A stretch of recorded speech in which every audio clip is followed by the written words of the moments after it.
ವಾಲ್ಮೀಕಿಯರ ಪುಣ್ಯಾಶ್ರಮದಲ್ಲಿ ಕುಶಲವರು ಶುಕ್ಲ ಪಕ್ಷದ ಚಂದ್ರನಂತೆ ದಿನದಿಂದ ದಿನಕ್ಕೆ ಪ್ರವರ್ಧಮಾನರಾಗುತ್ತಾ ನಡೆದರು. ಸಕಾಲದಲ್ಲಿ ವಿದ್ಯಾಭ್ಯಾಸಂಗವು ಮೊದಲಾಯಿತು. ಉಪನಯನ ಸಂಸ್ಕಾರವಾಯಿತು. ಅಪ್ರತಿಮವಾದ ಧನುರ್ವೇದದ ಉಪದೇಶವಾಯಿತು. ವಾಲ್ಮೀಕಿಯರು ತಮ್ಮ ಸರ್ವ ಸಮರ್ಥತೆಯನ್ನು ಜಾನಕಿಯ ಮಕ್ಕಳ ಏಳಿಗೆಗಾಗಿ ವಹಿಸತೊಡಗಿದರು. ಅವರೂ ಕೂಡ ಮುನಿವಟಗಳೊಂದಿಗೆ ಆಶ್ರಮದ ಕೆಲಸ ಕಾರ್ಯಗಳಲ್ಲಿ ತೊಡಗಿ ಗುರುಗಳಿಗೂ ತಾಯಿಗೂ ತುಂಬ ಮೆಚ್ಚುಗೆಯಾಗುವಂತೆ ನಡೆಯುತ್ತಿದ್ದರು. ಎಳೆಯ ಪ್ರಾಯದಲ್ಲೇ ತಮ್ಮ ಹೆಚ್ಚಳವನ್ನು ಕಾಣಿಸುತ್ತಾ ಗುರೂಪದೇಶಗಳನ್ನೆಲ್ಲ ಏಕಪಾಠದಿಂದಲೇ ಮನನ ಮಾಡಿಕೊಳ್ಳುತ್ತಾ ಅದರಲ್ಲಿ ಸಿದ್ಧಿಯನ್ನೇ ಪಡೆದುಕೊಂಡರು. ಸೀತಾದೇವಿಗೆ ಮಕ್ಕಳ ಅಭ್ಯುದಯವನ್ನು ಕಂಡು ಪರಮ ಸಂತೋಷವಾಗುತ್ತಿತ್ತು. ವಾಲ್ಮೀಕಿಯರು ಒಂದು ದಿನ ಶುಭಮುಹೂರ್ತದಲ್ಲಿ ತಮ್ಮ ಶ್ರೀಮದ್ ರಾಮಾಯಣ ಮಹಾಕಾವ್ಯವನ್ನು ರಾಗಬದ್ಧವಾಗಿ ಕಂಠಪಾಠ ಮಾಡಿಸಲು ತೊಡಗಿದರು. ನಿತ್ಯವೂ 2 ಹೊತ್ತು ಅದರ ಅಧ್ಯಯನವು ನಡೆಯುತ್ತಿತ್ತು. ಸೀತಾದೇವಿಯು ಅದನ್ನು ಅಲ್ಲೇ ಕುಳಿತು ಕೇಳುವ ಅಭ್ಯಾಸವನ್ನಿಟ್ಟುಕೊಂಡಿದ್ದಳು. ಸೀತಾ ಸ್ವಯಂವರದ ಭಾಗದಲ್ಲಿ ಸೀತೆಯು ನಾಚಿಕೆ ಪಟ್ಟುದನ್ನು ಕೇಳಿ ಇಲ್ಲಿಯೂ ಆಕೆಗೆ ತುಸು ಹಾಗೆಯೇ ಆಯಿತು. ಅಂತೆಯೇ ಒಂದೊಂದು ಘಟ್ಟದಲ್ಲಿ ಆಯಾ ಅನುಭವಗಳಿಂದ ಅದೆಲ್ಲವೂ ಸರಿಸರಿ ಎಂಬಷ್ಟು ಆಕೆಗೆ ಅನಿಸತೊಡಗಿತು.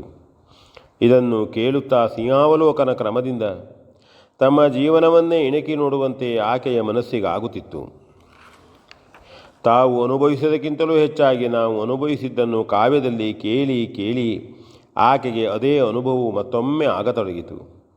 ಸೀತಾಪಾರವಾಗಿ ಸೀತೆಯನ್ನು ಕಳೆದುಕೊಂಡೆನಲ್ಲ ಎಂದು ಶ್ರೀರಾಮನು ದುಃಖಿಸುವಲ್ಲಿ ಆ ಹೃದಯ ವೇದನೆಯನ್ನು ಕೇಳಿ ಸೀತೆಗೆ ಅಯ್ಯೋ ಅನ್ನಿಸಿ ತಾನು ತನ್ನರಸನಿಗೆ ಇಷ್ಟೊಂದು ಕಷ್ಟವನ್ನಿತ್ತನಲ್ಲ ಎಂದು ಕಂಡಿತು. ಹಾಗೆಯೇ ಶ್ರೀರಾಮನ ಅಳಲಿನೊಂದಿಗೆ ತಾನೂ ಒತ್ತು ರೋಧಿಸತೊಡಗಿದಳು. ವಾಲ್ಮೀಕಿಯರಿಗೆ ನಗು ಬರುತ್ತಾ ಇತ್ತು.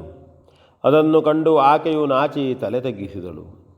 ಕಾವ್ಯ ಕೇಳಿ ಹೀಗೂ ಆಗುವುದಿದೆಯೇ ಎಂದು ಅವರು ಪ್ರಶ್ನಿಸಿದರೆ ಅದು ಕಣ್ಣ ಎದುರಿಗೆ ನಡೆದಂತೆ ಕಂಡಿತು ಎಂದು ಆಕೆಯು ಉತ್ತರಿಸಿದಳು. ಅಮ್ಮ, ಹಾಗಾದರೆ ನಮ್ಮ ಕಾವ್ಯವೂ ಪರಿಪೂರ್ಣವಾಯಿತು.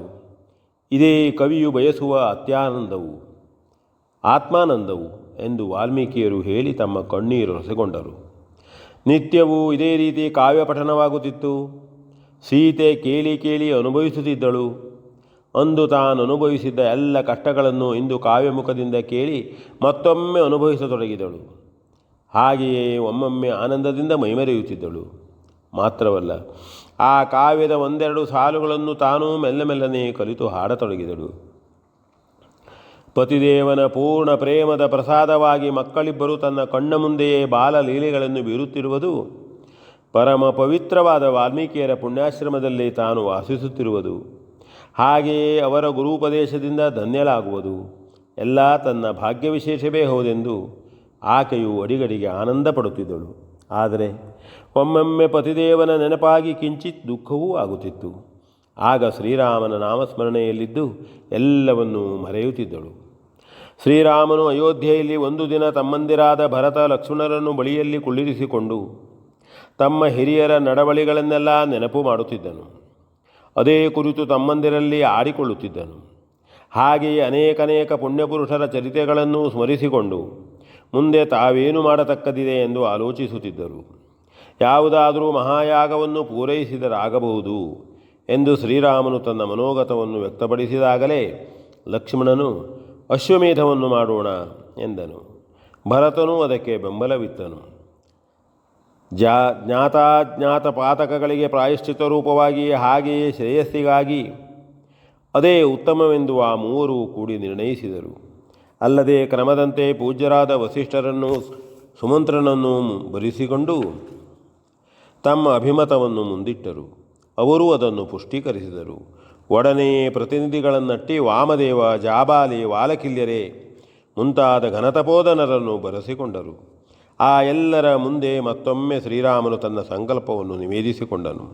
ಪ್ರತಿಯೊಬ್ಬರೂ ಕೂಡ ಇದು ನೀನು ಮಾಡಲೇಬೇಕಾದ ಕೆಲಸವೆಂದು ನುಡಿದರು.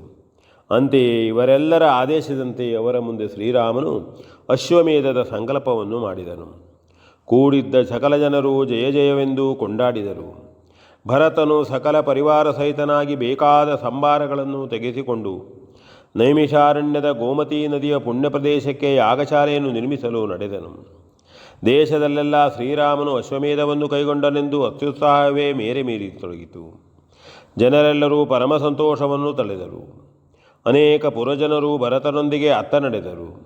ಅಷ್ಟರಲ್ಲಿ ಪೂಜ್ಯರಾದ ವಸಿಷ್ಠರು, ಭಾರ್ಯಾವಿರಹಿತನಾಗಿ ಶ್ರೀರಾಮನು ಯಾಗದೀಕ್ಷೆಯನ್ನೆಂತು ನಿರ್ವಹಿಸುವುದು ಎಂದು ಸಮಸ್ಯೆಯನ್ನು ಅವನು ಕೇಳುವಂತೆಯೇ ಆ ಋಷಿಸ್ತೋಮದ ಮುಂದೆ ಮಂಡಿಸಿದರು.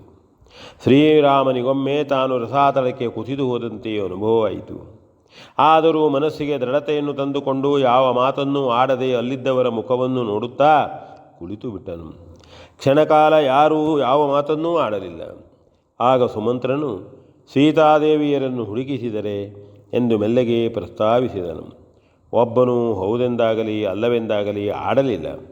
ಶ್ರೀರಾಮನು, ಹಾಗಾದರೆ ಸೀತೆಯನ್ನು ತೊರೆದು ಬಿಟ್ಟುದು ನನ್ನ ಅಪರಾಧವೆಂದು ತೀರ್ಮಾನಿಸಿದಂತಾಯಿತು ಎಂದು ಗಂಭೀರವಾಗಿ ನುಡಿದನು. ವಸಿಷ್ಠರು ನಿಟ್ಟುಸಿರನ್ನು ಸೂಸಿ, ಕರೆಸಿಕೊಂಡರೆ ಬಿಟ್ಟುದು ತಪ್ಪು, ಬಿಟ್ಟುದು ಸರಿಯೇ ಆದರೆ ಕರೆಸಿಕೊಳ್ಳುವುದು ತಪ್ಪು, ಯಾವುದೇ ಆದರೂ ಒಂದು ತಪ್ಪಾಗಿಯೇ ರೂಪಿಸಲ್ಪಡುತ್ತದೆ ಎಂದು ನುಡಿದು ಬಿಟ್ಟರು. ಶ್ರೀರಾಮನು, ಬೇಕೆಂದೇ ತಪ್ಪು ಮಾಡಲು ನಾನು ಸಿದ್ಧನಿಲ್ಲ ಎಂದು ಹೇಳಿಯೇ ಬಿಟ್ಟನು. ಸ್ವಲ್ಪ ಹೊತ್ತು ಯಾರೂ ಮಾತಾಡಲಿಲ್ಲ. ಆಗ ಮತ್ತೆ ಸುಮಂತ್ರನು, ಮಹಾರಾಜರು ಕೈಗೊಂಡ ಯಜ್ಞವು ನಡೆಯಲೇಬೇಕು, ಸಪತ್ನೀಕನಲ್ಲದೆ ಯಾಗವನ್ನು ಮಾಡಲೇಬಾರದು. ಹಾಗಾದರೆ ಮುಂದೆ ದಾರಿಯೇನು ಎಂದು ಎದ್ದು ನಿಂದು ಆ ಸಭೆಯಲ್ಲಿ ಪ್ರಶ್ನಿಸಿದನು. ಋಷಿಗಳು ವಿಚಾರದಲ್ಲಿ ಬಿದ್ದರು. ಜಾಬಾಲಿಯು, ರಾಜರಾದವರಿಗೆ ಬಹುಮಂದಿ ಪತ್ನಿಯರಿರುವುದು ನಿಷಿದ್ಧವಲ್ಲ. ಹಾಗಾಗಿ ಶ್ರೀರಾಮನು ಇನ್ನೊಬ್ಬ ಕನ್ನಿಕೆಯನ್ನು ವರಿಸಿಯೇ ಯಾಗದೀಕ್ಷೆಯನ್ನು ಕೈಗೊಳ್ಳುವುದು ವಿಹಿತವು ಎಂದು ನಿಧಾನವಾಗಿ ನುಡಿದನು.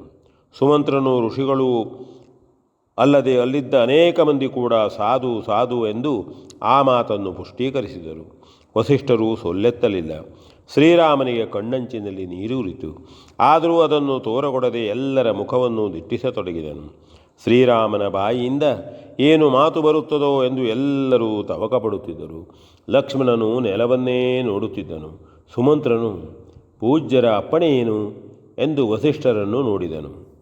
V N Bhagwat, Baraballi.